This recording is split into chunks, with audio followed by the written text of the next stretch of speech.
Hi guys, it's Kathy. I hope you're doing well. We made it to Wednesday, halfway through the week. Some of us get paid in 2 days, which is very exciting. It is the 10th of December. Ooh. We're going to say goodbye to this year so quickly. Alright, listen. Found a new judge in Thurston County that I've never seen before. So of course we were going to do that. New judge. But this just caught my eye. So we're going to do this first. This is a juror show cause hearing. Oh my God. I wonder if there was a mistrial because of juror. And now the juror is in big trouble.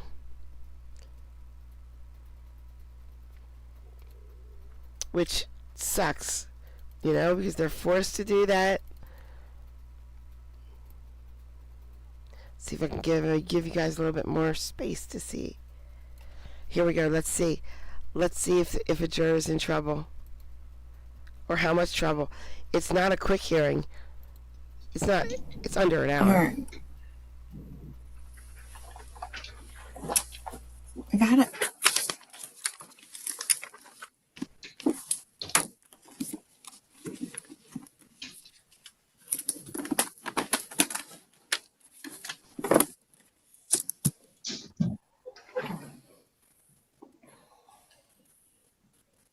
So many hearts in chat. I love it. I'm waiting for it to continue connecting.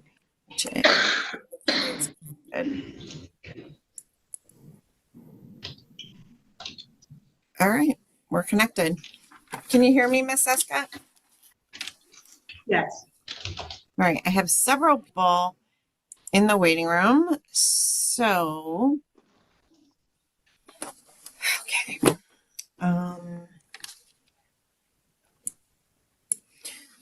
All right, this is the hearing scheduled for petitions for contempt of court by the jury board. This is individuals who have failed to respond to juror questionnaires. If the questionnaire is completed and returned, obviously we will remove the show cause. You can contact the circuit court at 517-264. Miss Escott, what number would you like? 517-264. 4596. 4596, or come to the clerk's office on the third floor of the courthouse and ask for Miss Escott. So, Samantha Vlogs, let me find you here. Hold on.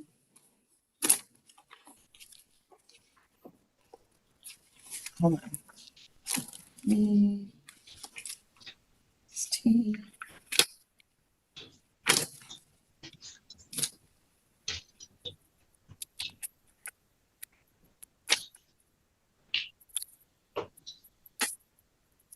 Hold on, there's more V's than I thought there would be.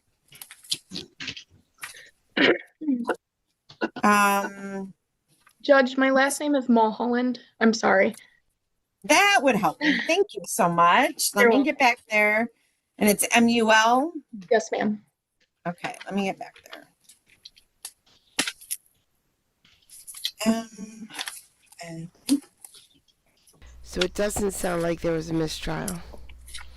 Sounds like disappointment. So M-U-T. Judge, you received her questionnaire already on November 17th. She didn't need to appear this morning. Okay, so you are all set, Miss Mulholland. Thank you. Thank you. All right. Let's see.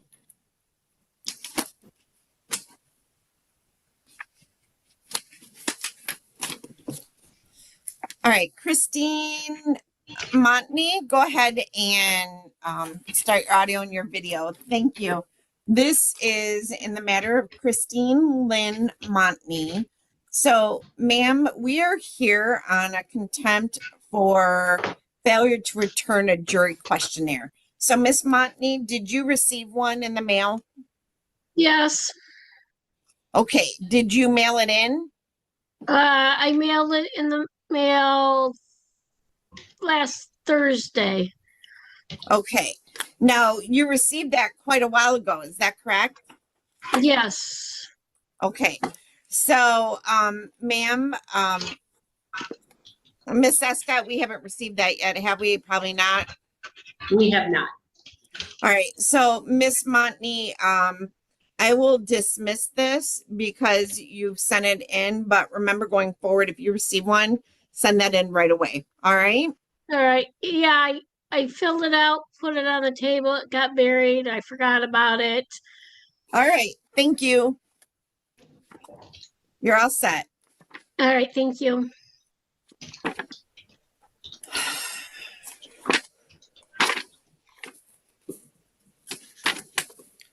All right, in the matter of Gavin Rothove Badaluco. Rothov, Betaluco, yeah. Okay, so sir, we are here today on a juror show cause. It's due to the fact that we did not timely receive your juror questionnaire. Did you receive one in the mail? I did, yes. Have you mailed that in? I have not yet. I just got it like ready to go. I just gotta put it in the mailbox.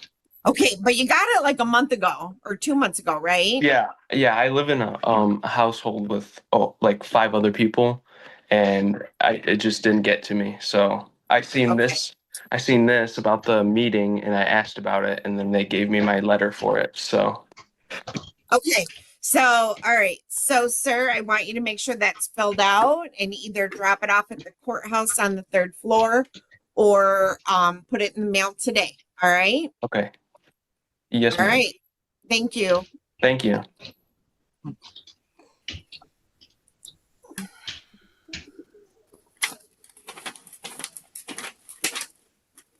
Is that it for today? Yep, you're all set. Thank you. All right. Thank you, Your Honor. Have a good one. You too. All right, Ethan Boulay. Let me find you. Oh, Mr. Yeah. Boulay, can you hear me? yes, ma'am. I can you hear me? Yes. Okay. Judge, excuse Yes, me, Miss- we received his questionnaire already on November 3rd. He did not need to appear today. Okay, so Mr. Boulay, you did send that in to us. Thank you so much, and you're all set. Oh, okay. All right. Well, thank you. Sorry for wasting your time. Oh, no, sorry for making you come in today. Thank you. Thank you, ma'am. Yep.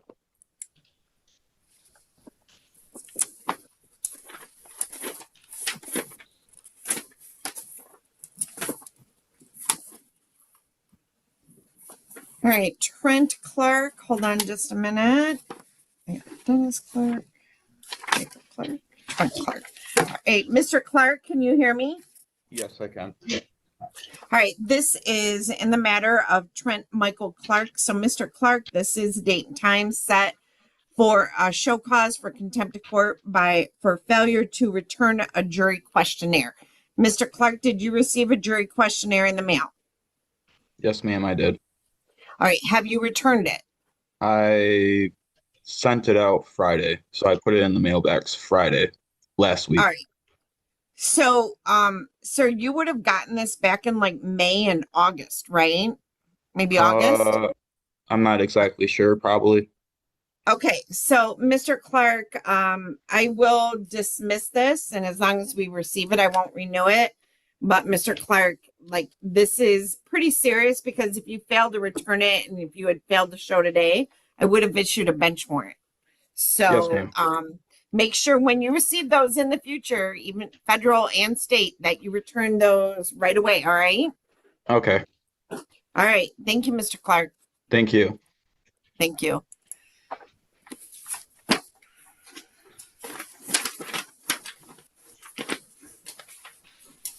All right, Zachary Duso. Give me just a minute to get to yours. Let's see. Hold on, take me just a minute. SS. Hold on. All right, so this is in the matter of Zachary Charles Dusso. So Mr. Dusso, we are here on a show cause for failure to return a jury questionnaire. Did you receive a jury questionnaire in the mail? Yes, Your Honor. I responded back in, I think, May, and then I also just responded to another one December 2nd. So you filled out the questionnaire and sent it in? Yes, Your Honor. Okay, Miss Escott, have we received that? We have not. All right, so you filled out the questionnaire and you put it in the mail? Yes, Your Honor. Okay, and are you still living in Tecumseh? I'm not. I'm currently homeless. That address is used for mailing purposes. I haven't Okay. lived there in 4 or 5 years. Okay, and where, okay, so at this time you are homeless, and Yeah. what city are you residing in? I'm in Joshua Tree, California. I've been here for about a month. Before that, I was in Oregon for 3 months, and then I was in Colorado for 3 months this summer.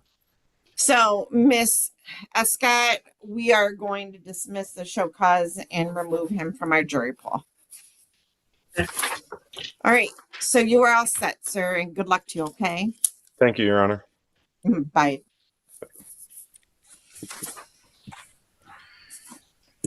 I'm gonna yep, okay, Steiner, Zender.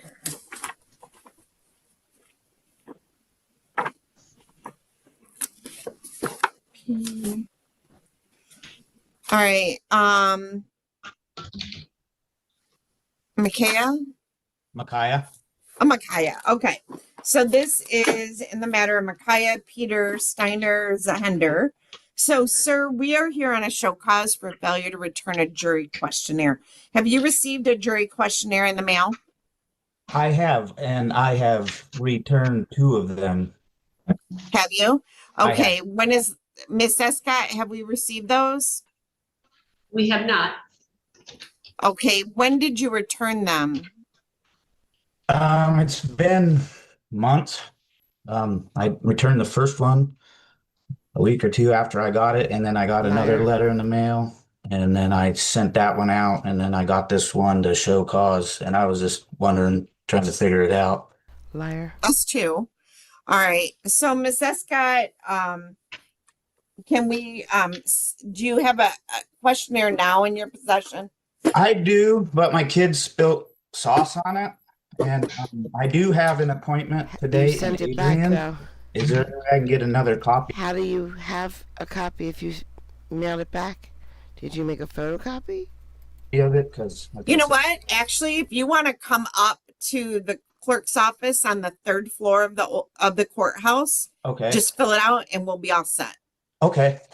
If you don't come in today, we'll mail another copy, but, all right, so I'll dismiss the show cause as long as you do that, all right? Okay. All right, thank you, sir. You have a good day. Thank you as well. Bye. Okay. Okay. No, a juror didn't create a mistrial. I was wrong. Darn. We were this close. I'm gonna hop over to Thurston County. Do we know this guy? Yes. The chair. We know the chair only all too well, don't we? Not another chair. Burn down the chair. Take it away. He's coming. He is.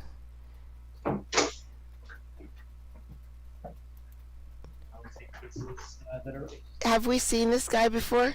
Your Honor, Mr. Carver Cogswell is on Zoom. His matter is number 3 on the 2:30. All right. Mr. Carver Cogswell, I see you on Zoom there, if you wouldn't mind. Up there. All right. See you on video. If you could come off mute, please. He looks And totally confirm full Thurston. name Carver Bryce Doesn't he? Cogswell. Yes, Bryce is my middle name. All right. And date of birth, September 28th, 2005. Yes. And were you able to collect good contact information? Yes, Your Honor. Okay. All right, Mr. Cogswell, we're here for an arraignment on a charge of reckless driving. That's a gross misdemeanor punishable by up to 364 days in jail and a $5,000 fine. Sounds like you've had a chance to speak with Ms. Moore today, so I'll turn it over to her. Your Honor, I have advised Mr. Cogswell of his rights. I believe he understands them. We would be seeking for public defense to be appointed. Mr. Cogswell is a student. He works part-time, but is only making about $1,000 a month. So I believe he qualifies based on that. And I would ask the court to enter a plea of not guilty. Mr. Cogswell, the court will enter that plea of not guilty.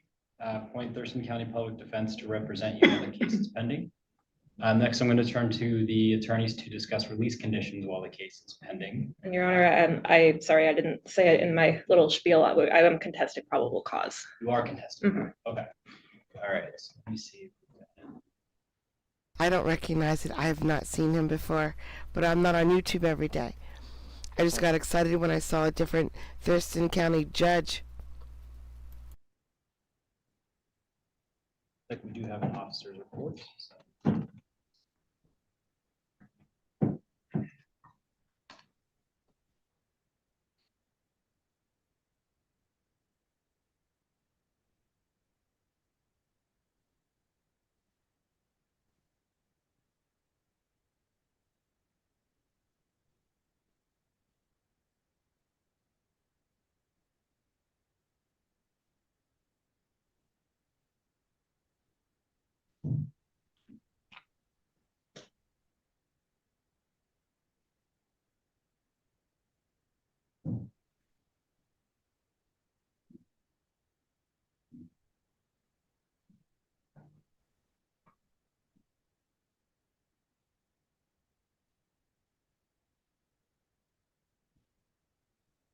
Yep, this is definitely Thurston County.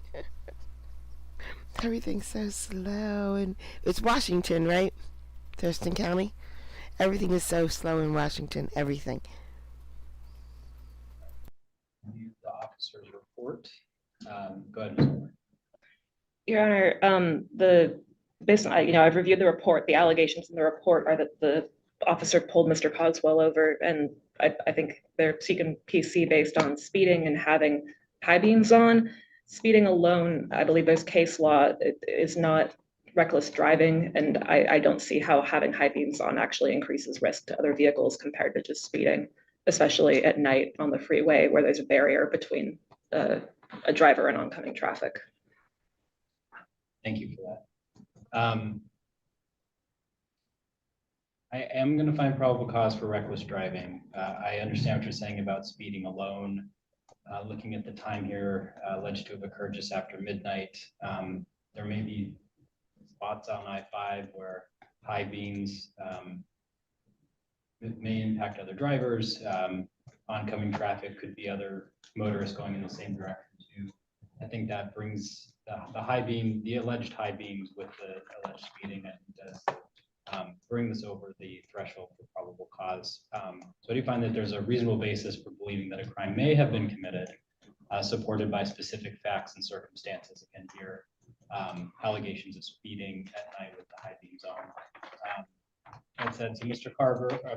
Mr. Cogswell, what that means is you're still presumed innocent. That just means probable cause has been established. I see your hand there.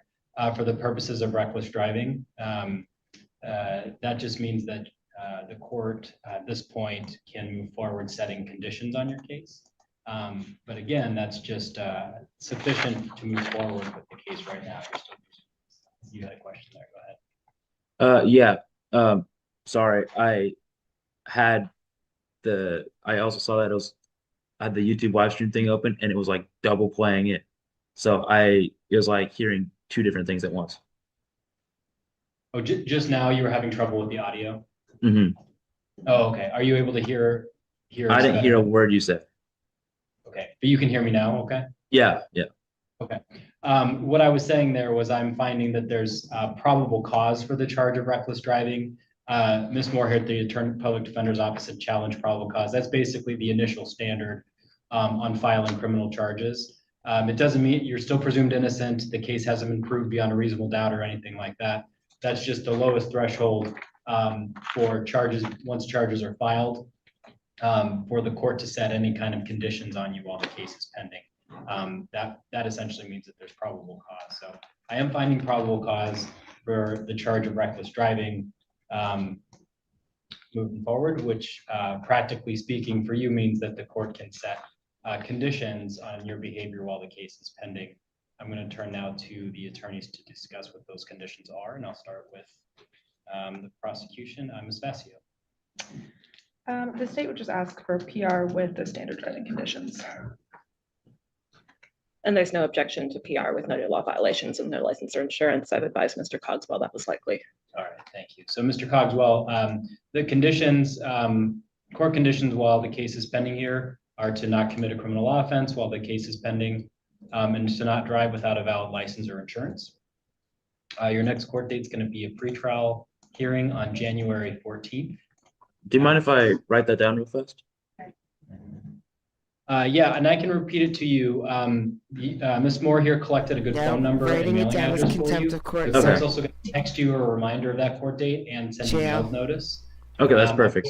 Out what's called a judgment sentence form. That's got the charge, the conditions I just mentioned, and the next court date on it. So you can get a copy of this from your attorney. You can also get it off of the Thurston County District Court website. But if you want to grab a pen and paper, I can also give you that court date here. I mean, if it comes through email or address, then it's fine with me. I'll probably Just remember it text. anyway. We don't email, but you will get a text reminder. I should probably write that down then.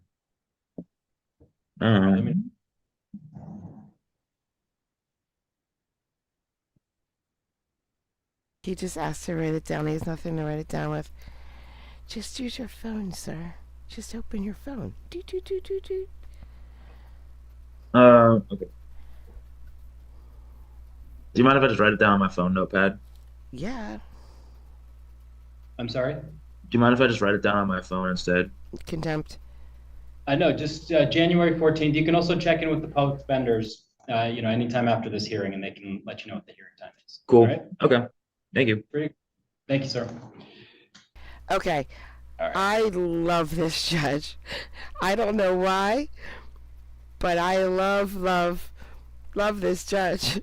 I hope he gets someone interesting in front of him sometime soon. But now we're going to move to Battleground, I think. Yep. Battleground, Washington. We're going to Battleground, Washington. Okay? I lost my mouse. There it is. And we need the judge.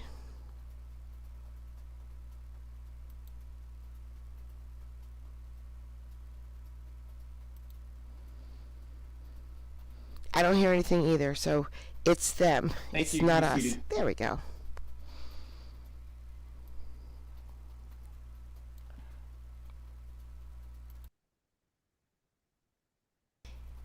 This is going to be a video if I like it. We're testing it right now.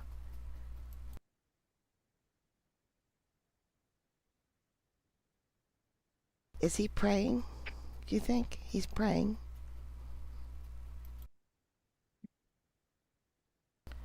What is it?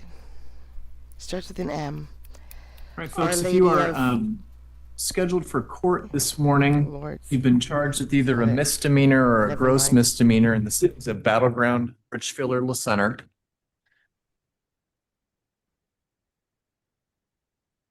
When I call your name, I'm going to ask you to come up to the podium you in are front up of me. very We're going to briefly early. discuss the charge that brings you in front of the court this morning. One of the things I cannot do is Hi, provide Jim. you legal advice. So I'm going to discuss your options with you, but if you're unsure how you want to proceed, I'm more than fine with having folks have a seat to take some additional time to consider their options. We also do have folks joining us from the Clark County Jail. Because I have a more limited time with the folks in custody, I oftentimes have to take those matters out of order. My intention is not to keep anyone here any longer than they have to be. Could I call the Joel Dorado Renovato matter, please? If I can have you come up to the podium, sir.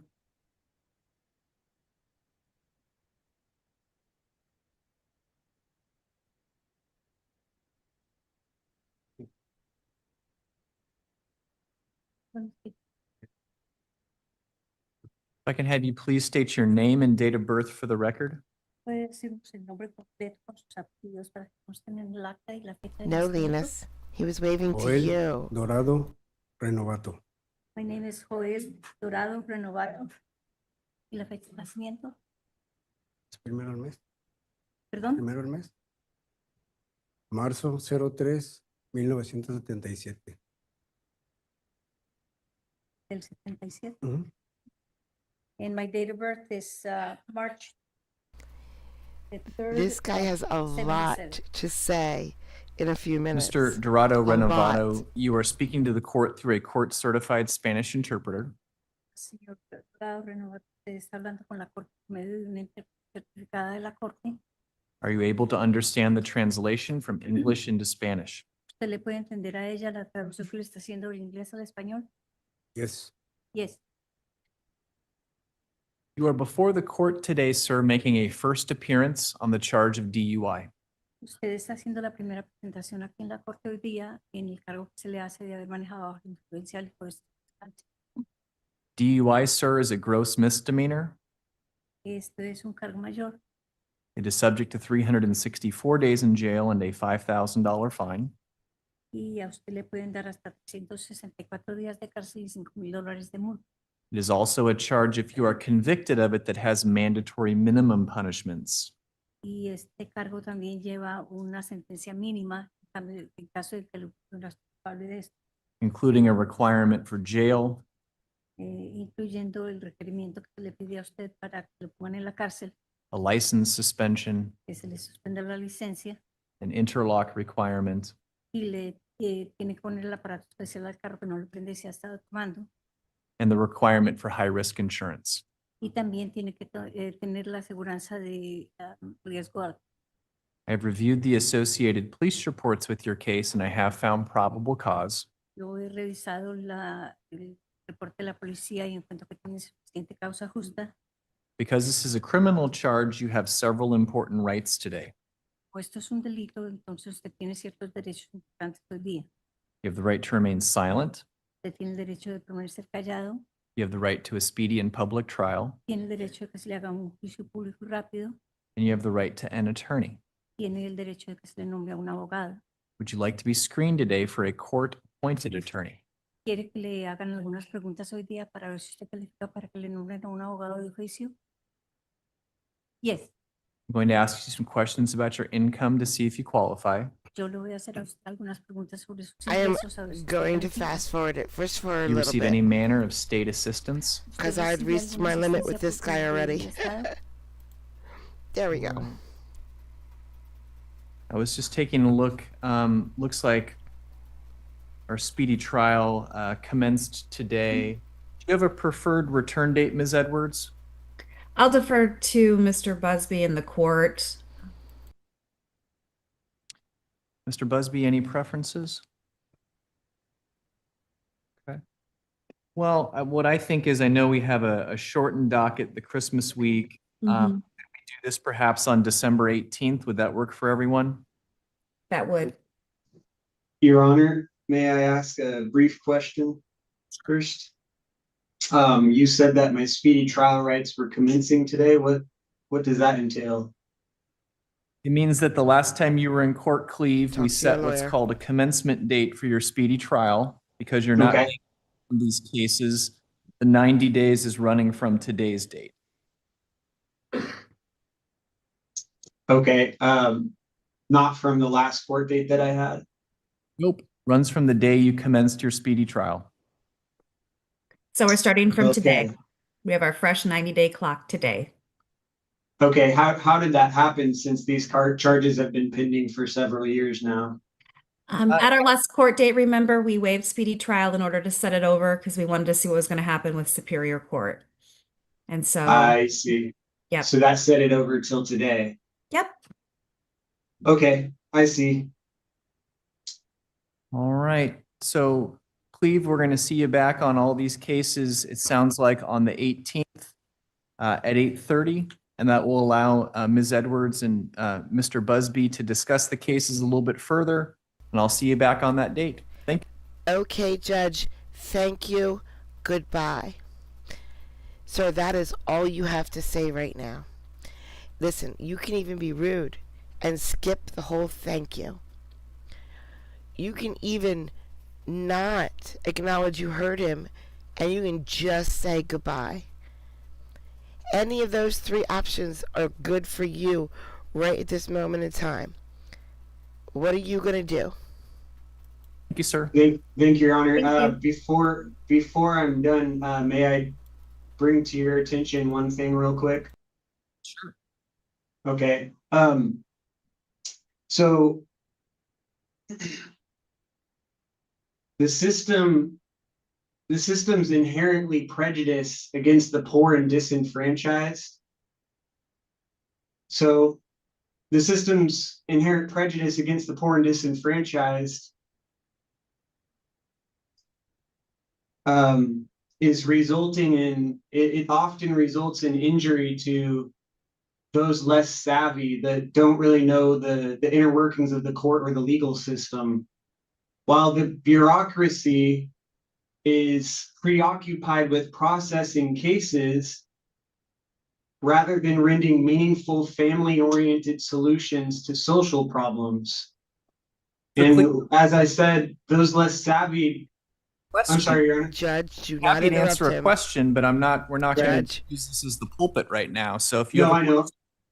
I was just setting it up for my question. It's just about 20 more seconds of that opening part. So like I said, the bureaucracy's preoccupation with processing cases rather than rendering meaningful family-oriented solutions to social problems is leaving a lot of people falling through the cracks in Clark County. I've become aware of huge problems that I'm going to make my life mission in the next 20, 30 years. Maybe hopefully I can get it shortened down quite a bit before then, to bring to the public's attention about just how wrong it is about what widely is happening to people in situations like mine, where, Your Honor, I've spent the last 4 months sitting in a jail cell 23 hours a day next to literally convicted murderers and accused gang members and highly violent individuals. What are they doing there? All on an allegation and an assumption which violates my constitutional right to the presumption of innocence, punishment before conviction, things like that. That the whole foundational constitutional rights that our country was founded upon. So my question is the separation between municipal courts here and Battleground, and well, I highly appreciate, you are literally at the top of my list of judges that I honor, and I totally respect 100%. I tell people here all the time, I get to go before Andrew Wheeler today. I'm proud of that. I'm glad of that. I've been in front of dozens of what I feel completely heartless, cold, and just senseless judges before. And I don't get that feeling at all from you, sir. So no matter what, and I don't try not to take things personally anyway. I told my attorney the other day, it's a very impersonal feeling system when you're inside of something, trying to kind of like fight out. So my question is, I really want to find a way to become involved into the community, to get what I know from the inside experience out to the public. And I can't do that through my attorney. I literally have highly expensive phone calls with my family. That's the only people I can talk to. And guess what? Now there's no in-person visits at the jail at Clark County since COVID. So I can't even see my family face to face through the glass or whatever. It's highly disruptive to my emotional well-being, my spiritual well-being, things like that.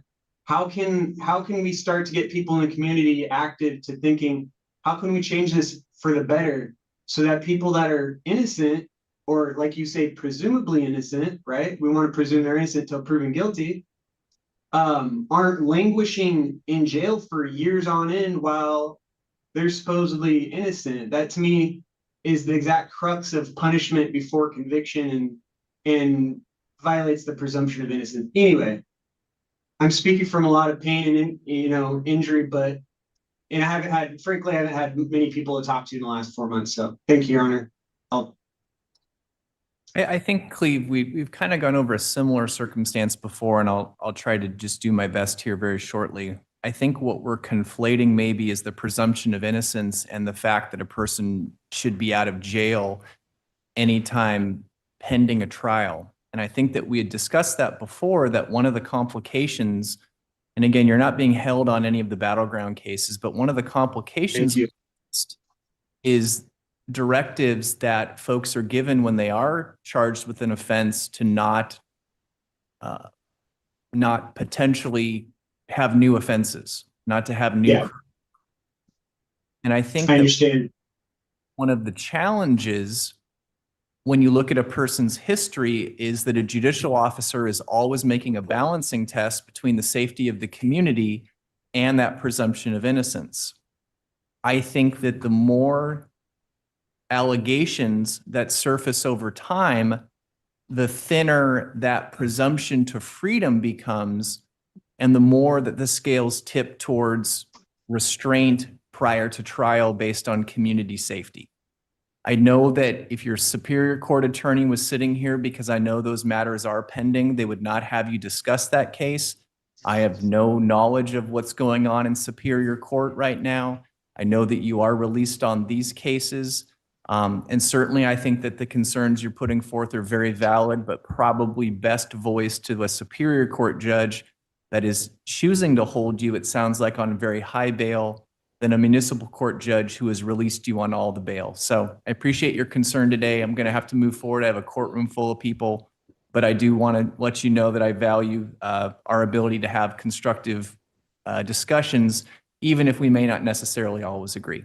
Okay? Yeah, I appreciate that, and I agree with you on that. Agree to disagree. And you've given me more time to express my thought than any Superior Court judge. In fact, the last time I was muted after 20 seconds of speaking, so I did the math. And if I would have spoken for 1 second for every day that I had been in jail, it would have been over 2 minutes of time being able to speak, which is my First Amendment right to be heard in the court anytime that my name is called, by my understanding. So I think my right to be heard there was violated as well. And Your Honor, you've never cut me off. You never done anything to make me think that, I'm not, my expressed feelings and things about my matter, because this is my life, aren't being heard by the court. And so that's my main, I don't want to be a nuisance. I don't want to, oh, Cleve's speaking again. Hey, I'm sorry, but if you were in my position, you'd probably want to be heard. And right there in front of the beautiful community of Battleground, La Center, and Richfield. And God bless you all and your families. It just, I know that this one day will be behind me in a chapter of my life, and I'm thankful for the experience in what crash course education that I've gotten. But what I want to do is take it into the future and hopefully create some sort of change, lasting change in our local area. So anyway, thanks again, Your Honor. Thanks, Thank you, Your Christy. Honor. Thanks, Ms. Edwards. Take care. Mr. Wallace? Thank you, Your Honor. I have the other in custody, Ryan Anderson. Do you have the Anderson file? I don't have the Anderson file. Okay.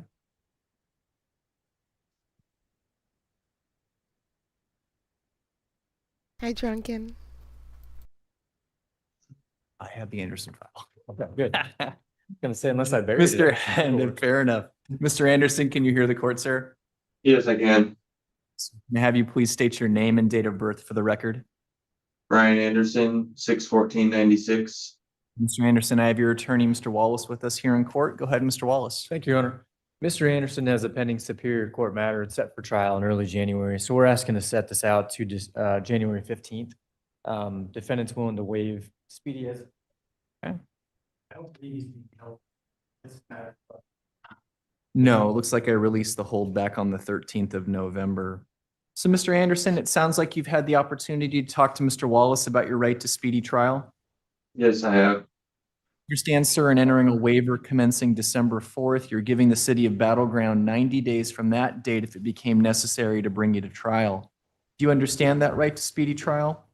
Yes, sir. Are you in agreement with the waiver?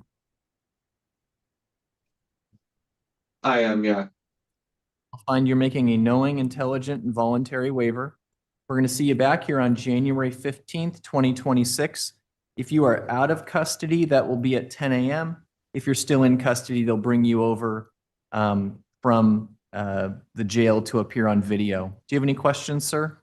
No, I don't. All right, sir. Well, I appreciate your time today. We're going to get you some documents over at the jail. Thank you, Thank you. Mr. Wallace.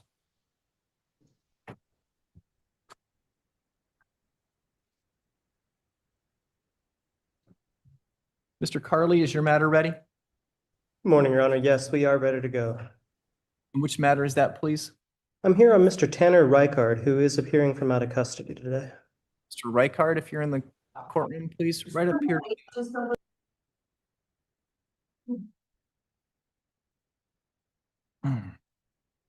Morning, Your Honor. Hello. If I could have you just state your name and date of birth, please, for the record. Tanner Bryce Reichard, 11/12/1997. Okay, your attorney, Mr. Carly, is with us on Zoom.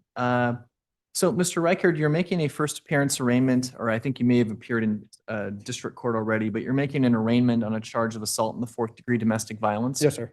That charge is a gross misdemeanor. It's subject to 364 days in jail and a $5,000 fine. Yes, sir. It's also a charge, if you are convicted of it, that could restrain your ability to possess firearms both now and in the future. Yes, sir. I have reviewed the associated police reports with your case. I have found what is called probable cause. Your Honor. Sorry, I don't know if you received, we've filed the amended citation from the city. It includes an additional charge as well, Your Honor. Okay. Mr. Carly, were you aware that there was an additional charge of interfering with the reporting of domestic violence? No, I was not aware of that. Would you like an opportunity to speak to Mr. Reichard before we proceed with that charge? Your Honor, as to both charges, we can waive a formal reading and enter a not guilty plea. I'm just going to re-review for probable cause, so give me just a minute. I think this was a circumstance regarding a cell phone, if I'm recalling There was, correctly. yeah. Okay. That was my review. All right, let me just take a peek here.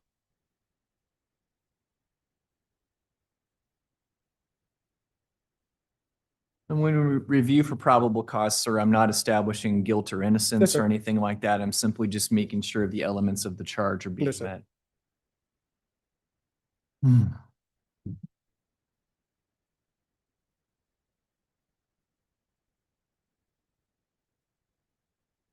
Can I ask a quick question, Mr. Busby, and you might know about more than me. So allegedly taking a phone, does the person have to know that the person is calling for assistance using the phone for the charge of interfering with the reporting of domestic violence? Because I'm not seeing that component And I in may, the PC statement. see, and this is, decision was made based on the report. So Your Honor, I got to check the PC statement again myself. Okay. And it might be that it's in the reports. I don't see that piece in the PC statements, I guess is what I'm saying. I'll get an amended PC statement filed, Your Honor, if we could proceed, I suppose, just on the one count of assault 4 at this time. Okay. So it sounds like, sir, at least based on my finding right now, I'm not finding that one of the elements for the interfering with the reporting of domestic violence charge is in place. Doesn't mean it doesn't exist. Yes, sir. It means that just the documents in front of me don't suggest necessarily that one Yes, of the sir. elements of that charge is met. So Understood. we are proceeding with the assault 4 DV. According to Mr. Carly, we're waiving formal reading. I'm entering a plea of not guilty to that particular charge at this time. Yes, sir. With that said, sir, I'm going to first of all assign some future court dates. The first is going to be a date just for your attorney. We call it an attorney pretrial date. Yes, sir. That's going to be on the 17th of December, 2025. It's not a required court date for you. Your next mandatory court date, sir, is going to be on the 15th of January, Understood. 2026. That's going to be at 1:30 in the afternoon, sir. You can be in person like you are today. You can also choose to be on Zoom, but you are required to be present. Understood. What's going to happen now, sir, is I'm going to hear from the city attorney, Mr. Busby, regarding conditions of release. I'm then going to hear from your attorney, Mr. Carly. Go ahead, Mr. Busby. Thank you, Your Honor. The city is requesting ROR. This is a first offense, no history, but we are requesting a formal no contact order with Julia Krosky. Ms. Krosky is here. She would like to speak regarding the no contact order. They do have some children in common. And so I believe she is requesting some ability to have electronic communication and therapeutic contact through a therapy that be allowed. But I'll let Ms. Krosky speak for herself if she is. Mr. Carly, any objection to having me hear from Ms. Krosky before I hear from the defense? No objection, Your Honor. We'd like to hear from her as well. So Mr. Reichert, if you wouldn't mind having a seat there at the table real quick, and then Ms. Krosky, if you want to come up here to the podium, ma'am.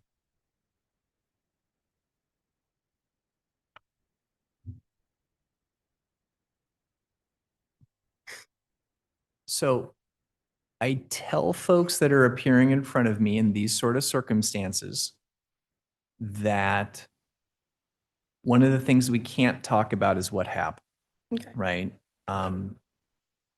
Here, the court has accepted a plea of not guilty.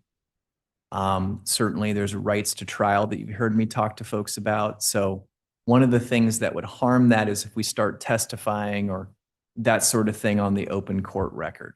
Okay. So what I'm hoping for is that you and I can just have a brief conversation about the fact that there probably is going to be a no contact order, just at least for the time being until things cool down. But there can also be exceptions made to that order for certain types of things. And so maybe our conversation can be about what types of things we think should be made as exceptions, okay? Okay. So what do you think, what are you feeling right now? I mean, I would like the opportunity for him to have therapy, for him to be a part of his children's life. I'd like to be able to like send him videos of his daughters so he doesn't miss out on the important milestones of her life. Well, I think one of the things that we have to understand, and again, I'm not trying to, I know that children develop quickly. This isn't something that's a forever type thing. This is something that may be a few weeks, it may be a month or two. So, Mr. Busby, I don't know if it's a circumstance where we want to put you in a breakout room with Mr. Carly. One of the things I like to do if we can is just see if we can get agreement on perhaps some language that we can add to the no contact order. I'm more than happy to step into a back room and log into Zoom, Your Honor. If you would. Mr. Carly, would you be okay with doing that? And maybe yourself and Mr. Busby? And I don't want to cut you off, ma'am. Is there anything else that you're looking to for as I'd like to have like a mediated conversation with him. So certainly there can be a carve out made for therapy with a therapist. Okay. Or something of that nature. That's not something outside of the realm of possibility. Okay. So what I might do is we might have the Mr. Reichert's attorney, Mr. Carly, and Mr. Busby go into a breakout room and see if maybe we can draft some language. We can have you look at that language then. And then if it looks like it's in the agreement of the parties, we can go ahead and make that modification, okay? Okay. Okay. So I'll have you have a seat Am I briefly. able to read what I was gonna say? We can. Again, sometimes because you didn't when you wrote I that. went over it with him before I came in here. Okay. I did review it, Your Honor. In my recollection, I don't believe it discussed incident. There's no discussions of the incident, no Okay. particulars. Go ahead if you'd like to read it. For 3 years, Tanner was my best friend. We built a life together and will soon have 2 children together. Over 2.5 years of ups and downs, learning and growing together. Numerous times he protected me, cared for me, and supported me. He was the person I imagined myself growing old with, and above anything else, the person I loved unconditionally, even if he didn't always see it. But with that being said, at some point, our relationship became tumultuous, and we both lacked different skills that led to us suffering in different ways. When Tanner drinks or arguments arise, emotions get high, and he goes from 0 to 100 and can't regulate his feelings, words, and actions. During these moments, I felt scared and unsafe and have been hurt, but I also know I have hurt him too. Little inconveniences or bumps in the road can turn into explosions, and there have been times I was left scared for what would happen next. Those are not the type of experiences you want to have in a relationship, and feelings you don't ever want your children to feel, especially because of one of their parents. know Tanner has so much love to give and the potential to work on himself and become the dad our daughters can depend on and deserve. And I hope he wants that too. I know his intentions were not to harm our baby, and I don't think he realized what had actually happened. But in the moment, my mind went to the worst. And I don't ever want to picture a world without my babies with me safe, which is why it was my only thought and priority to make sure that they were okay. I don't ever want to fear for a moment that emotions become heated and either of our children suffer the consequences. From this day forward, all I hope for is help and healing for us both, and for him to have the opportunity and resources to become the dad and person I've always known he can be.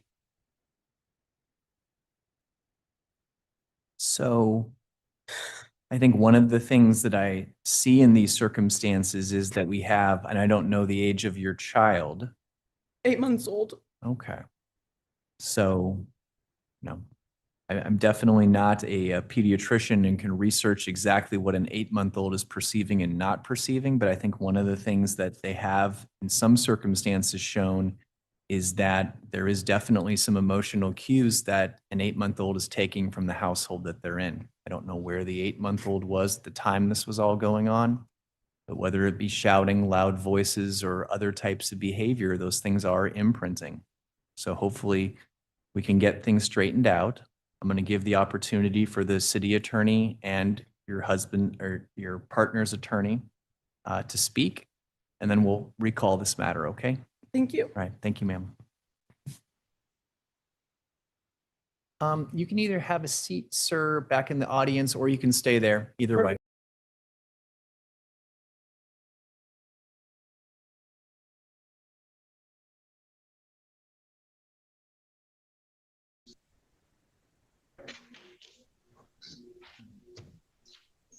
That was too much crying for me, guys. We had to move on. We had to. I definitely disagree with that. I definitely do.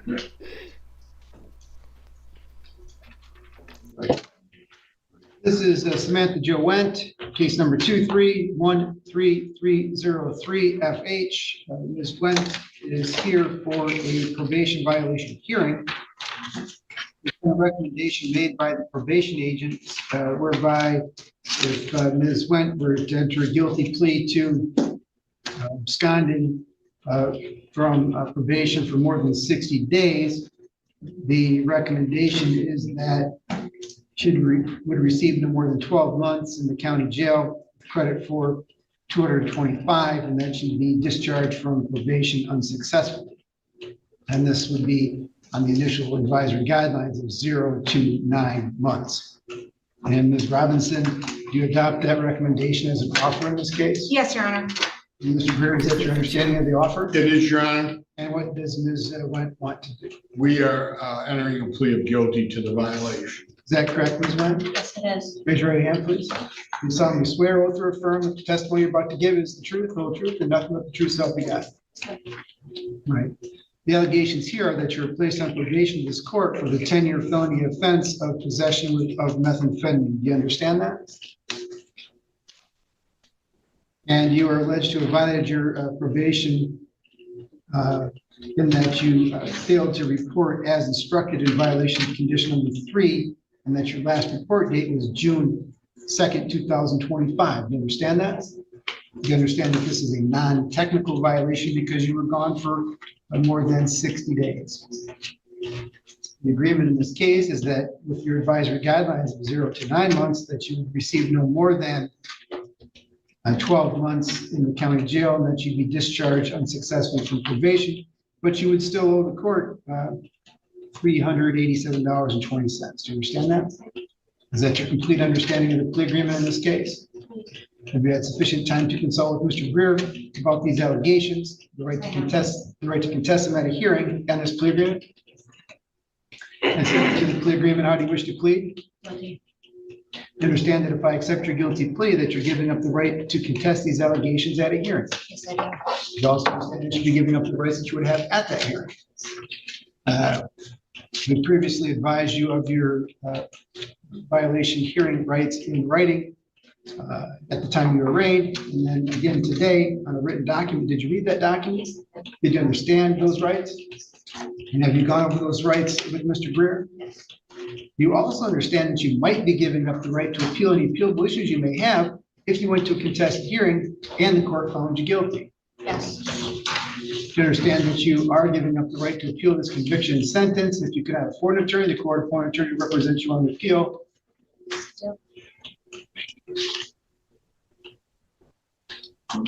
Has anyone threatened you to get you to make this plea?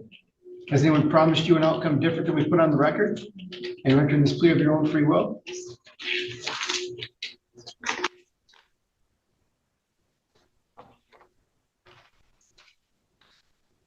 You now give up your right to test these allegations in the hearing, all the rights that you would have at that hearing, and you affirm your guilty plea. Is it true then that back on December 19th, 2023, that you were placed on probation in this court for the 10-year felony offense of possession of methamphetamine? Is it also true that a condition of your probation was that you were supposed to report to probation? And did you violate that probation on or about June 2nd, 2025? Yes, sir. Is that when you were supposed to last report to probation? Yes, it was. And you didn't go? Actually, to be honest, I did go, but I went early, and then the day that I was supposed to come back, I never went back. All right, and then you were gone. Then I just didn't go again. Yeah. Why didn't you just go to probation? Why didn't I go back again after I went the wrong day? Yeah. Because I felt just, I don't know, stupid, and I just got to my head. Why not just call the probation? You were doing okay. Yeah, I was great. I had to get kicked out of where I was living at. I had to try finding somewhere to go. It was just a big old look around, run around. All right. Are the attorneys aware of any promises, threats, or uses that did not state on the record? No, Your Honor. No, Your Honor. Is she competent to enter this plea? As far as the people are aware, Your Honor. She is, Your Honor. Has the court departed the court for taking a probation violation case? Court has, Your Honor. Yes, Your Honor. And the court does find the plea to be knowing, understanding, voluntary, and accurate. Did the parties wish to proceed to sentencing today? Yes, Your Honor. Yes, Your Honor. Was the report timely made available to you? Yes, Your Honor. It was. Mr. Greer, did you have the opportunity to read the report and discuss it with Ms. Wendt? I did. Do you have any additions, corrections, or challenges? No, Your Honor. Anything that you want the court to consider? Your Honor, I've known Samantha since she was a juvenile. She's not had it easy. She had a very difficult life. No parental guidance whatsoever.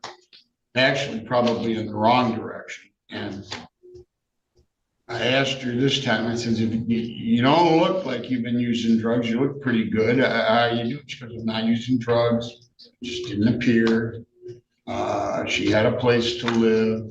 As a matter of fact, her mother was living with her because her mother's now homeless. So if there's anything you could trim off of that balance of that jail every year, I would appreciate it. Thank you.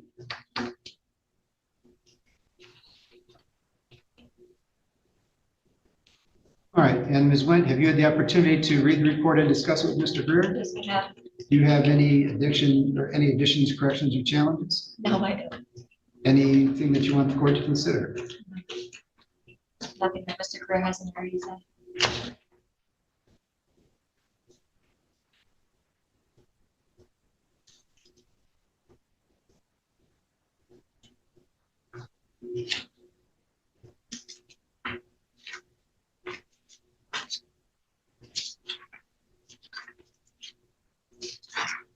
Ms. Robinson, any additions, corrections, or challenges? No, Your Honor. Anything that you want the court to consider? Your Honor, the people believe that the recommendation is appropriate based on the behavior. We would ask the court to sentence pursuant to the offer, the accepting of that as the max, and nothing further, Your Honor. Well, Ms. Wendt, is this how the rest of your life is gonna go? And then just kind of in and out of jail, failing on No, probation? because this is gonna be it. After this, you'll never see my face again. I can promise you that. Well, I understand that that's what you want to do. No, that's not what I want. That's what's going to happen. So how are you gonna do that? totally changed everything around, and I've already changed it. It just doesn't look like it. Like Mr. Greer said, I haven't been in trouble. I haven't been using drugs. I didn't get in any other offenses since I was absconding. I am trying to turn my life around. Just to cover my probation. All right. The court recognizes that the advisory guidelines would suggest a sentence between 0 and 9 months. The courts can exercise my discretion since it's consistent with the advisory guidelines. Consistent with the agreement in this case, it'd be the sentence of the court that you serve 270 days in Nuevo County Jail. I'll give you credit for the 225 days that you've served so far. You need to pay your financial assessments within 60 days of release from jail. You do have the right to make application for you to appeal your conviction sentence. If you cannot afford an attorney, the court appointed attorney represents you on the field request for lawyer must be filed with the court within 42 days. Awesome. Your Honor, is the court unsuccessfully discharging her? Yes. That's awesome. Awesome. Thank You were God. just You enjoy your unsuccessfully vacation. dis- Thank you.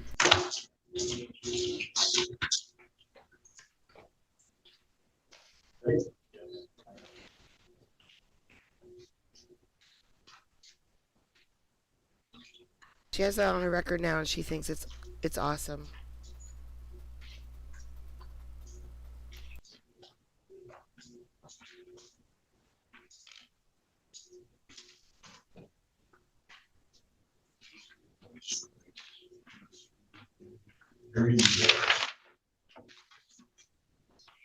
All right, this is Ashley Ann Culp. It's case number 23-13314.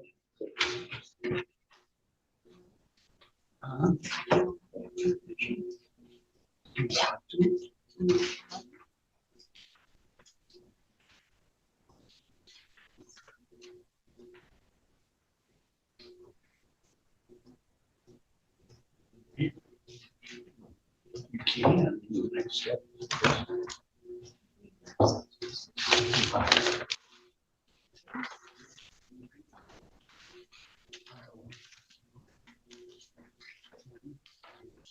Somebody asked you.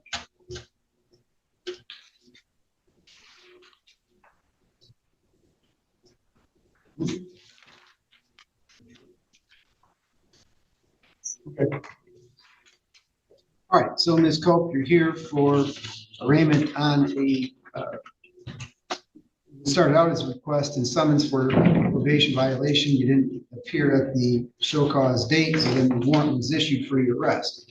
Did you receive a copy of the request and summons for probation violation? Yes. Did you read it? Yes. Did you understand it? Yes. Did you also receive a copy of your probation violation arraignment advice and rights form? Yes. Did you read it? Yes. Did you understand it? So the allegations here are that you were placed on probation in this court for 3 felony offenses. The all carry a maximum penalty of up to 5 years, unlawfully driving away of a motor vehicle, possession of a firearm by a felon, home invasion, 3rd degree. You understand that? Yes.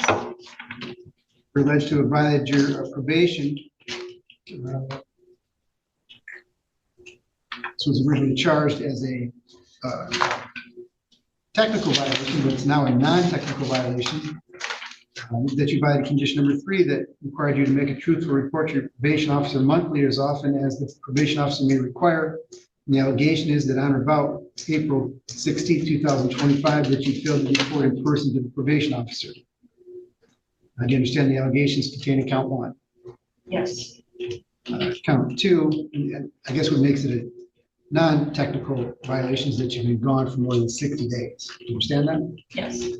All right, count 2. This is a special. Violation of condition number 4.2, that you must not change your residence without first obtaining permission from the field agent. And again, the allegation is that on or about April 16, 2025, that you changed your address from 4939 East 96th Street, the first obtaining permission of your agent. You understand the allegations contained in count 2. Yes. Count 3, that you violate condition number 4, that you must notify your probation officer immediately of any change in address or employment status. And then on or about April 16, 2025, that you changed your address as indicated before and never notified the probation agent. You understand the allegations contained in count 3. Yes. And Mr. Greer, what plea does she wish to enter? Guilty, Your Honor. Is that correct, Ms. Cole? Yes.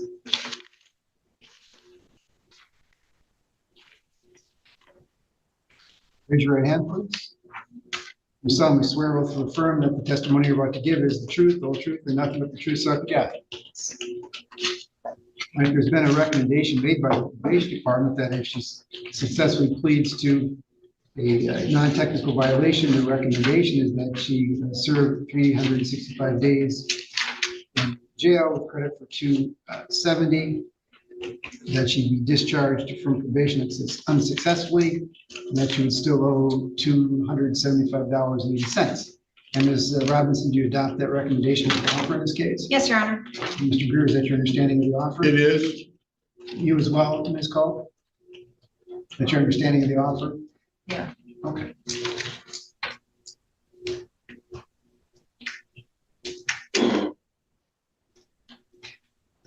Do you understand that if I accept your guilty plea, that you'd be giving up the right to contest these allegations at a hearing? You understand that you'd also be giving up the rights that you would have at that hearing? As I just indicated, we provided those rights to you in writing, and you indicated that you read it and understood it. Is that correct? You also understand that you might be giving up the right to appeal any appealable issues you may have if you had a contested hearing and I found you guilty. You understand that you are giving up the right to appeal this conviction and sentence. If you wish to file an appeal, it would be by application for you to appeal in the Court of Appeals, and it's not an appeal by right. Has anyone threatened you to get you to make this plea? Has anyone promised you an outcome different than we put on the record? No. They went in this plea of their own free will.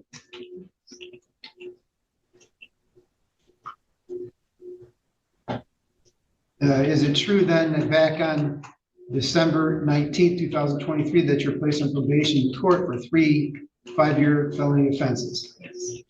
Unlawful driving away of a motor vehicle, possession of a firearm by a felon, and home invasion 3rd degree. It's also true that a condition of your probation was that you were actually supposed to report to probation. Yes. And when you last required to report to probation on or about April 16, 2025, Yes. did you report as instructed? Why not?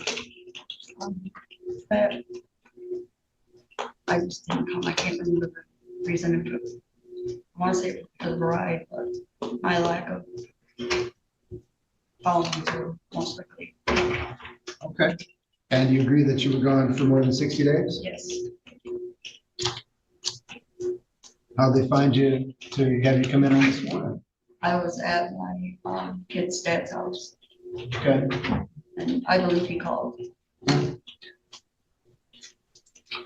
Are the attorneys aware of any promises, threats, or inducements which have not been stated on the record? No, Your Honor.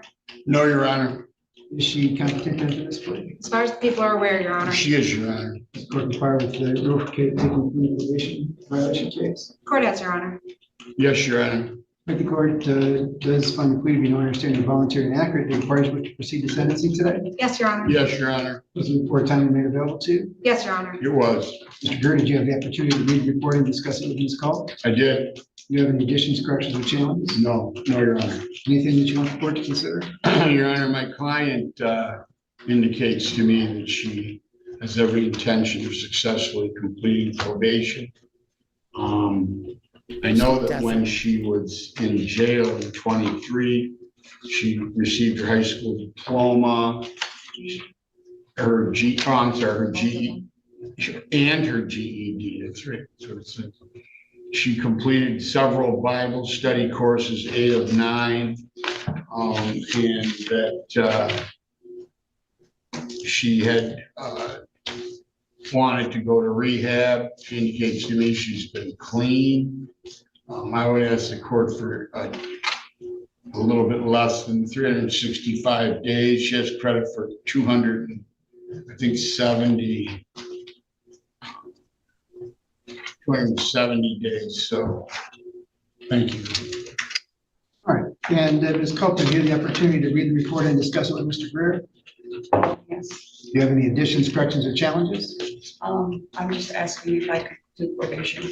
Fine, what's the point? I don't want, because I want to complete it.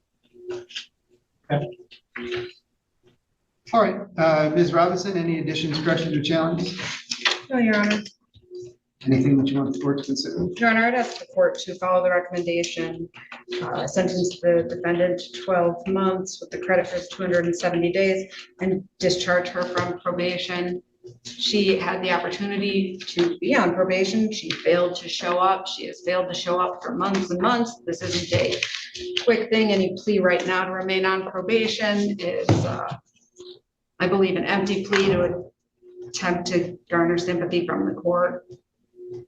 People of this state, probation, enough resources have been put in here. It's clear that she had no desire to comply with probation, to continue on that path. So she could be sentenced to much, much more time based on her guidelines.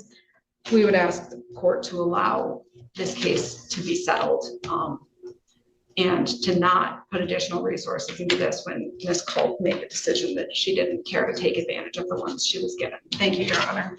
All right, the court recognizes that the advisory guidelines in this case would suggest a sentence between 5 and 23 for the weapons charge and the home invasion charge, 7 to 23 for the unlawful drive away of a motor vehicle. Court's can exercise my discretion, sentence consistent with the advisory guidelines, consistent with the plea agreement in this case. Give the sentence of the court, this defendant served 1 year in the county jail. I'll give her credit for, let's see, looks like you get 273 days. I believe that's correct, Your Honor. 273 days. Credit against the 1 year, the court's going to discharge you unsuccessfully from probation. You're to pay the $275.80 within 60 days of release from jail. So Ms. Cope, I understand that you want to try and successfully complete probation, but really the probation is about your probation agent being able to tell you the truth, you telling the truth to your probation agent, and when you lie for a year about what you're doing, what you're up to, there's no point in keeping you on probation. So you can just do your time, and if you violate the law again, you may have another chance to do probation or parole. You have the right to make application for leave to appeal your conviction sentence. If you cannot afford an attorney, the court appointed attorney to represent you on the appeal. The request for lawyer must file the court within 2 days. That's all for today. Thank you, Your Honor. Thank you, Your Honor. Mr. Byrd.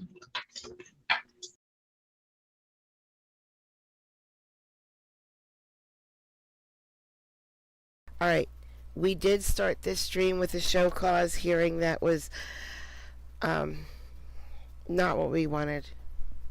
It just wasn't. So let's try again. This is a year old. Maybe this one will be better. The 6th District Court of Appeal. This is case number 23-4304 CN versus the Department of Children and Families. I'm the presiding judge. My name is Dan Traver. I'm joined today on the panel with the Honorable Roger Ganem and the Honorable Petra Brownlee. This is a hearing on an order to show cause why sanctions should not be imposed against attorney Amanda Peterson. Are you Ms. Peterson, ma'am? Yes, I am. All right. We've reviewed your written response, which you filed a couple of days ago, and we're going to give you an opportunity to be heard on this. I have a few questions first, and perhaps the rest of the panel will as well. First, just generally to set the stage on this, is it accurate that you were appointed by the lower court to represent the appellant on this case on April 5th of this year? I believe that's the correct date, Your Honor. However, I can say that as of April 25th, I still did not have access to the lower court docket and actually contacted the 6th District Court of Appeal clerk to say that I had been alerted by the previous attorney that I had been appointed by. I had not received information on things and I had no access to the docket or the DCA site at all at that point for this case. Well, it looks like as it relates to access to the DCA site, it looks like you filed a notice of appearance with us on April 8th. Is that correct? Yes, that is correct. However, I did not have access to a docket. According to the information I had received, I was supposed to have access to a docket, record, transcript, and everything else, and I did not have access to those items at that time on the 25th, and was told by the clerk that the other attorney, the former attorney, Ann Price, had actually had to file more paperwork in order for me to get access to things. When did you create an ACES account? Oh, I am not actually sure, Your Honor. I don't know. Had you created an ACES account? You know, the 6th District Court of Appeal went live with a new case management system called C-Track on April 15th. Had you created an ACES account with the 6th District Court of Appeal before that time, or was it just not until the end of April that you had done that? Honestly, I'm not sure, Your Honor. I know that I do appeals in other districts, and I had an ACES account for at least one of them, but I don't know about this court, Your Honor. When did you reach out to our clerk's office to alert them that you were having trouble accessing the docket in our particular appellate case? On April 25th, Your Honor. Can you help me with the 20-day difference between your appointment by the lower court and when you made that first call? I believe it was because I believe I'm looking through my notes, Your Honor. So if you'll just give me a moment, please. Yes, ma'am.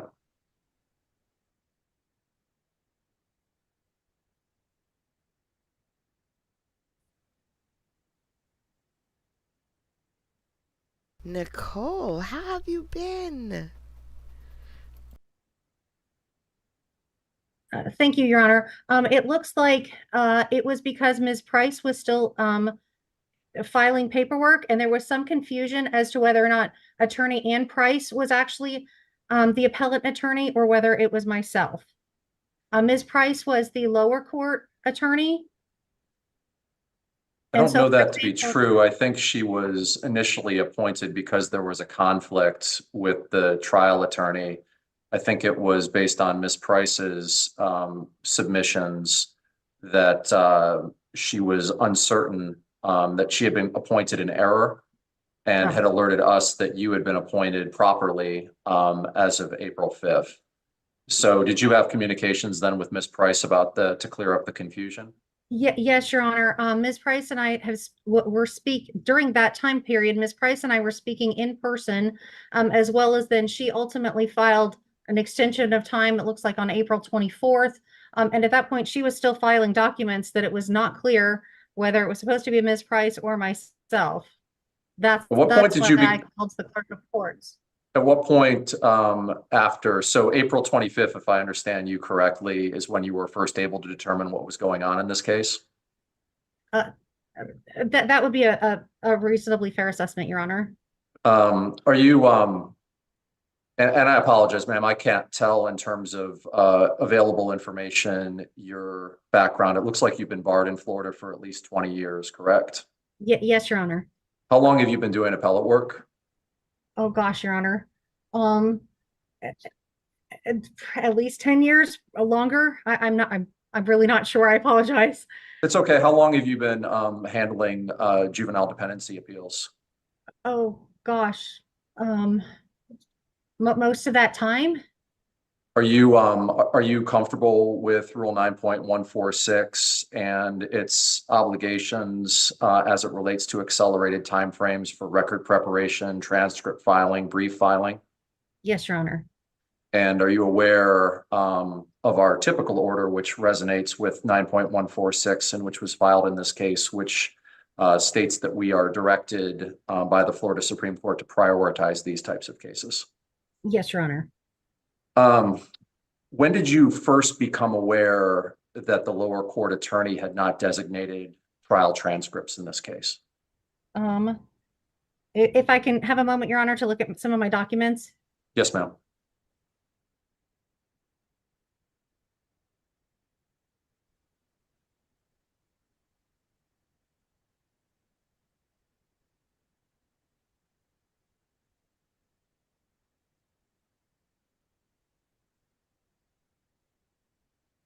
It looks like approximately the same time, Your Honor, that Ms. Around that April 25th, end of April, beginning of May timeframe, Your Honor. Thus, Ms. Price had filed a motion, I believe, on April 24th for an extension. And I know that I filed a motion to supplement the record on May 28th, May 28th. I mean, sorry, not May 28th. Sorry, not May 28th, Your Honor. May 8th. I apologize. Can you help me with the 2-week difference between when you first were able to access the docket and then when you first requested supplementation on May 8th? I am looking, Your Honor.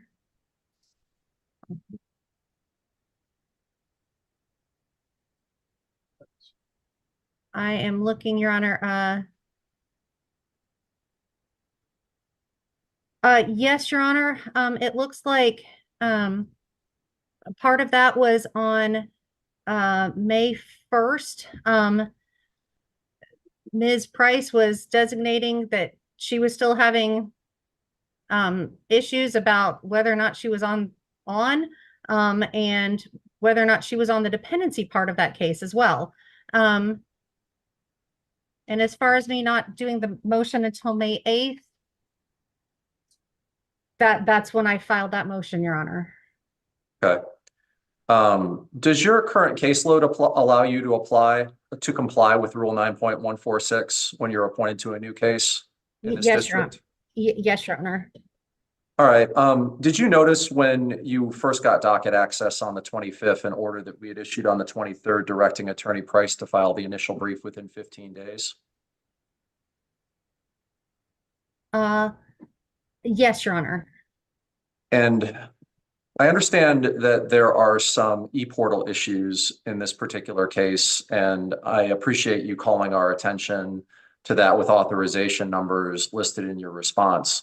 I have some more questions about that, but my first one is, why are we waiting until June to file your first motion for enlargement of time to file an initial brief when you have an April 23rd order that says it has to be filed within 15 days?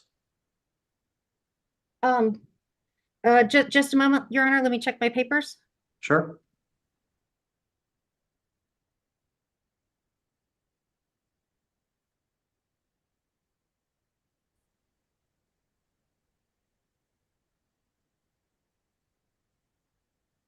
On 5/8, Your Honor, what I had filed was the motion to incur costs for a digital transcriptionist. That was because the information had not been transcribed, Your Honor. And so I had to file a motion to incur the cost for the digital transcriptionist. And the lower court judge did ultimately grant that. However, when it was granted at that point, I believe it was in June, the JAC rates for digital transcriptionist had changed. So therefore I had to go through another motion in order to incur costs for the digital transcriptionist. And that order for the digital transcriptionist costs was just signed by the lower court on July 18th. My question's a little bit different. Okay. It's based on the difference in the time when you first say that you were able to get docket access, which was at the end of April. You'd inherited a docket that a couple of days prior, according to what you've told us today, we entered an order directing your predecessor counsel to file an initial brief within 15 days. It looks like the first time that you filed a motion to file a supplemental record and for an extension of time to file the initial brief was June 18th.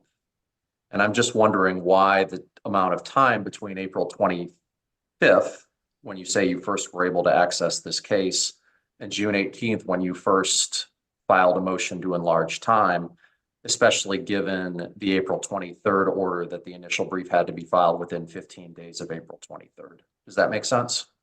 I think so, Your Honor. If you will just give me a moment. I will say that it was not until May 3rd of 2024 that Ms. Price filed the motion to withdraw as counsel for record of appeal. So there was still some confusion even into May as to who the appellate attorney would be. Again, that was filed on May 3rd. When did you realize that some of your filings weren't being docketed? Honestly, just a moment, let me check. Because yes, as you saw from my response from several days ago, there have been quite a few that were not docketed. In fact, I just received from the e-service at myfloridaaccess.com. After I filed my response, I had about 10 or more that say that they had actually now gone through by the e-service at myfloridaaccess.com. And they do all show that mine were filed that they were filed when I had said that they were filed. They do show that e-filing date of May and June and July. When did you realize that your filings weren't getting docketed? Just a moment, Your Honor. Yes, ma'am. This lawyer is not sure about anything. Yes, Your Honor. It was when I got several motion to show causes, and that's when I had realized that things were not happening, and that's why I kept I was continuing to what I thought was properly file everything. I did not receive anything showing that it had not gone through. I did not get like a rejection from the e-filing. I didn't see anything that was pending. It all on my end looked like it had gone through. Do you typically get confirmation emails when the e-portal accepts your filings? We get it comes from, they say no reply at myfloridacourt.access.com, and it'll say processing completed or filing received. And so it's fair to say that you didn't get confirmation from the e-portal that any of these filings had gone through until today. Well, for example, sir, I have a no reply at myfloridacourtaccess.com on 6/20 at 6/27. It says, Dear Amanda Peterson, this email verifies the receipt of motion to file supplemental and extension for brief submitted to 6th District Court of Appeal on 6/20 at 6:27 p.m. With this case number, will notify you when process is completed. That is typically what I would receive, is something like that saying filing received. All right. So on June 25th, we directed you to show cause why sanctions shouldn't be imposed for failing to serve the initial brief. You responded on July 1st to that order to show cause, explaining that trial counsel had not designated transcripts for preparation and that you needed them to prepare the initial brief.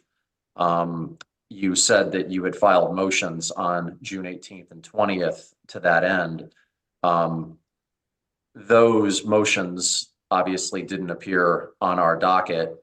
We, on July 3rd, discharged the order to show cause, but called your attention to the fact that those hadn't been filed.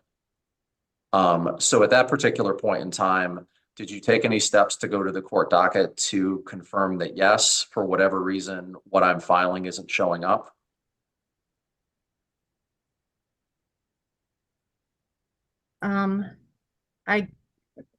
I kept an eye on everything. There is sometimes a delay when I file things in my when I e-file things before it shows up in the ICAS docket. But I mean, at this point, the first thing that you tried to file with us was on May 8th. And now we're sitting here at the beginning of July. I guess I'm wondering, at what point did you realize that this was potentially a real problem for you, because we were show causing you, and while you were responding to it, you were indicating things that weren't there. First time Now, you whether that's your show-caused fault or her not your fault is a separate thing entirely. was when she realized she was in trouble, you would think? When she got the very first show cause, as a lawyer, she probably looked at that show cause and said, oh shit, this is a show cause. I just got show caused. Something's happening here. I should fix this. Especially with family court. There's little kids involved. I think, though, My question just involves why you didn't reach out and try to get to the bottom of this, as opposed to continuing to let the docket sit empty and not effectively defend you with what you've been trying to file.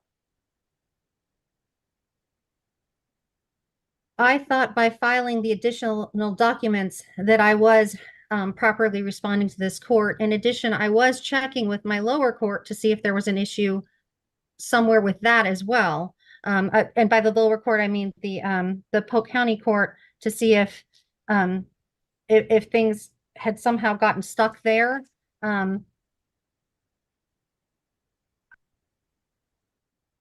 Okay. What is the, No, that wasn't okay. That was not an okay answer at all. She didn't answer you. Why did you say okay? well, let me ask a different question. You mentioned in an earlier answer that you had erred in the lower court by seeking to get reimbursement to the digital court reporter by requesting a lower rate than the JAC had authorized. Did I understand that correctly? Why do I see a $5 application and then a $7.50 application that just happened last week? Okay, so actually it's not my, the rates for JAC change. And so that rate increase had changed during the time from the original time I had filed the motion to incur those costs. The rates that JAC paid changed. I don't remember, I don't know exactly when those rates went into effect, but the digital transcriptionist had reached back out to me and said, hey, you had asked for this amount, and that's no longer what the correct amount is. I know I have the signed order now from Judge Butts, but it has the wrong rate. We need to redo the motion and the proposed order to the lower court judge, Judge Butts, with the proper increased JAC amount. What is the plan, Ms. Peterson? Because regardless of whether or not the panel ultimately determines that your conduct so far has been sanctionable, do you agree that we haven't had really any meaningful movement in this case in the 110 days since you first entered your notice of appearance? I can tell you that the digital transcriptionist now does have the file and to go ahead and transcribe that. I actually And then what is your plan to get this case on track with the appropriate understanding of what 9.146 requires of all of us? Yes, Your Honor, if I could, I actually physically went to the courthouse and talked to ECR to get the file and then provided that file to the digital transcriptionist. That is normally something that's done by the trial attorney, not the appellate attorney. But to get everything back on track, I have done that. The digital transcriptionist does now have the proper information to transcribe it. As soon as I get that, I intend to have an initial brief to everyone within 5 days. Are you aware of Rule 9.146H's requirements for what needs to go into a motion to enlarge time in these types of cases? I don't have it memorized, Your Honor, but I believe so. Is it fair to say that the requirements basically place a more elevated obligation on counsel as to what they have to assert in order to obtain a motion to enlarge time in this type of expedited case? Yes, Your Honor. All right. Is it fair to say that none of the motions to enlarge time that you filed since your appearance in the case have complied with that particular rule? I apologize, Your Honor. I don't have that rule memorized. Okay. All right. Judge Brownlee, do you have any questions for Ms. Peterson? I do. Ms. Peterson, was it your understanding that when you're filing these documents in the lower tribunal, I guess what I'm trying to understand is, what do you believe the interplay is between your filing documents in the lower tribunal and the due date for this initial brief? And I'll tell you why I'm asking this. And Chief Judge Traver asked you about it recently, but I don't understand the response, frankly. So let's accept, right, that you are filing all of these motions with our court. And you come on board. Let's see, when did you enter your notice of appearance? I have lots of notes in front of me. Well, suffice it to say that you had already entered a notice of appearance in this case. And then subsequently, my understanding is on April 23rd, we stated that the initial brief had to be filed within 15 days. You're already on board at that point. I understand there's some confusion with regard to who appellate counsel might be. It seems clear to me that you entered a notice of appearance though. So at this point, if you're thinking this case is your responsibility, and presumably you calendared 15 days from April 23rd, what did you think was happening after that 15 days? So where was the motion for extension of time? Are you thinking that something you're filing in the lower tribunal has some effect on our deadline?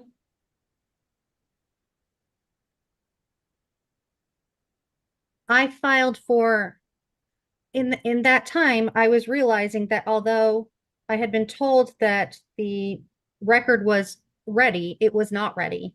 And that's why I filed the motion to supplement the record, because there was no record that was ready. But what's the date of that? That's well after, and by my quick count, 15 days from April 23rd is May 8th.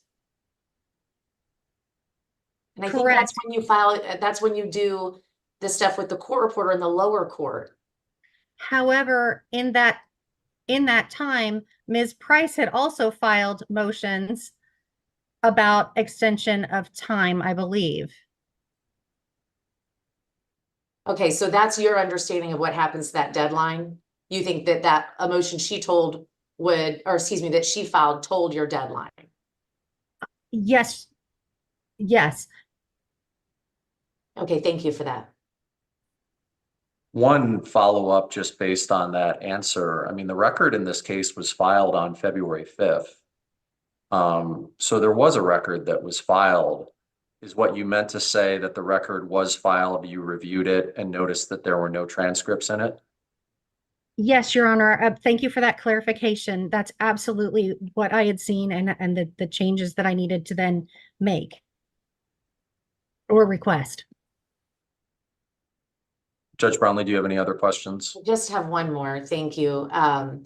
When you're preparing your responses to our show cause orders, what are you relying on? Do you open up the docket to see, okay, on X date I did this, and I'm pointing over here because that's just where my computer is. But so are you relying on the docket, or are you relying on your own notes of, you know, your timestamps on documents that you receive from our clerk? I'm relying on everything, Your Honor. So then you would have opened the docket and seen that even Ms. Price's motion for extension of time that you're telling me told the time for the deadline, which would justify a late brief, that's not on the docket. So as of your first response to the show cause order, if indeed you're looking at the docket, you realize at that point, wouldn't you, that there is no motion on that docket stopping the clock? I'm not sure. I'm sorry. I'm not sure I understand the question. Okay, so if you are relying on the docket to respond to the show cause orders, and you're telling me that Ms. Price filed a motion for extension of time after April 23rd, that motion for extension of time pursuant to the rules stops the clock for the deadline, right? It tolls the time for filing the initial brief. But that motion for extension of time does not appear on the docket. So I'm just wondering, it just seems to me if you're relying on the docket, you should have known pretty soon that that a lot of filings aren't there that have a meaningful effect on the deadline for the brief. Some of that, like some of it, I believe, was in the lower tribunal. And so, yes, I was relying on what I was seeing in the lower tribunal's docket as well. Okay, thank you. Judge Ganem, do you have any questions? No questions.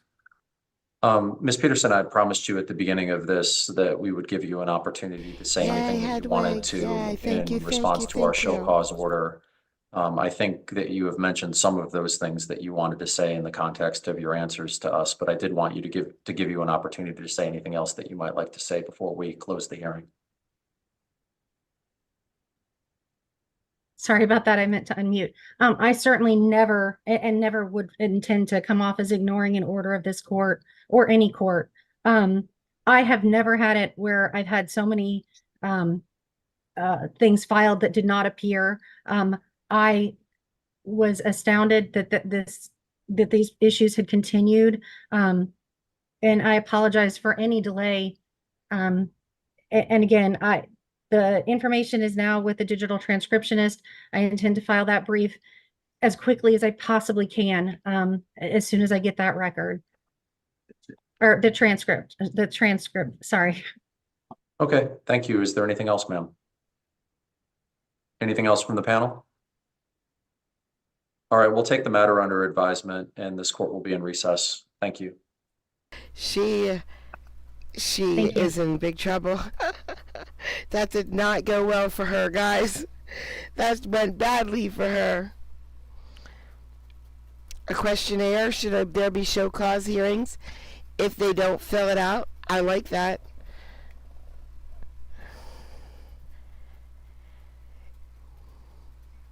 No, she did not. Nope, Jim, you're right. She's in big trouble. She's getting in trouble. She knows it. I gotta start OJ Linus. I gotta leave the house and oh, I'm good. She's screwed. She's totally screwed.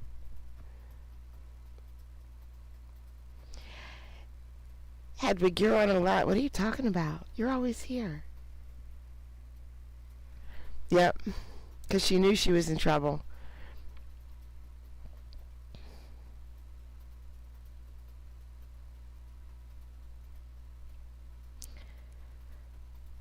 Thank you guys. I hope that you guys have a great day. Thank you for coming out. I appreciate it. I'm going to start the OJ trial. We hit over 400 videos. So we are less than 100 videos to go on OJ. Yes. And it's Furman coming up. And I'm going through these Furman. Oh, they're vile.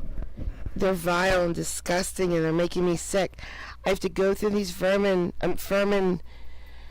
times and bleep out all the offensive words. Jeez. He's a disgusting human being.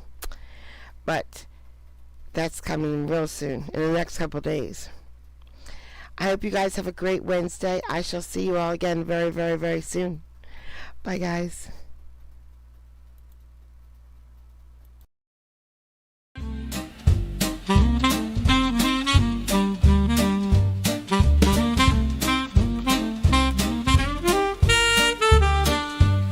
Well, I thought I'd write a happy song. I found a chat room where I belong. You don't know how much it means to me. With such a groove, I'm less lonely. Oh, Kathy's the creator. She's leading the way.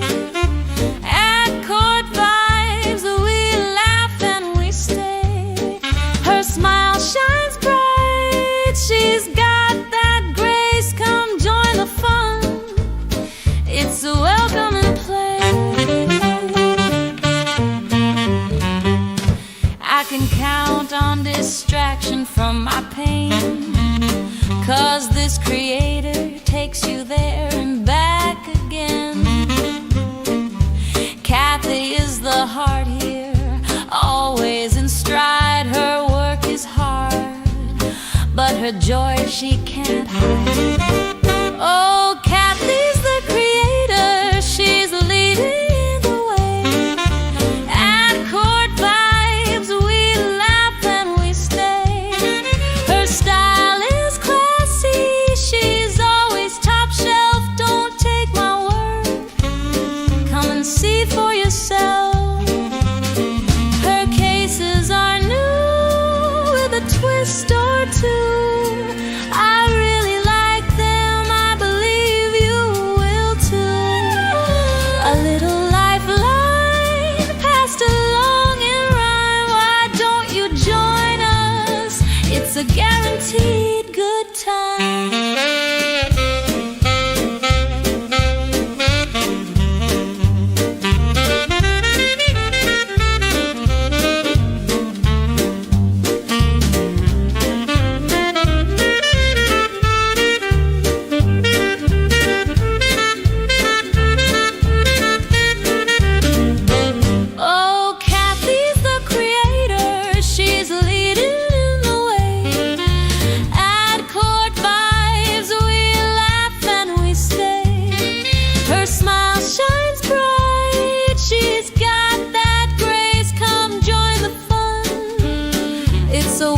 see